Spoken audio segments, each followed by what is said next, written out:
كان عندي 2 توأم ماتوا وهم عندهم سنة. وبعد كده ماما اتطلقت من بابا في 2016.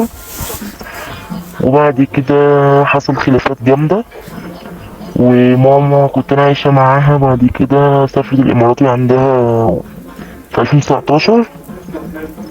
بعدها أنا كنت قاعدة بعيد عنها بشوية، وبعد كده رجعت، وبعد كده لقيناها حامل من واحد ما نعرفوش. وبعد كده خلفت، ولما خلفت طبعا جابوا سيرتي وقالوا هو نفس قصة فلانة اللي هو أنا طبعا. فأنا طبعا اتصدمت إن هو إزاي.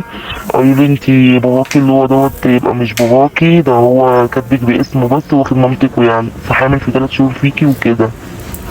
فأنا زعلت من الموضوع جامد، وخدت بعضي ومشيت، وقعدت مع واحدة صاحبتي كانت بتاخد بودرة.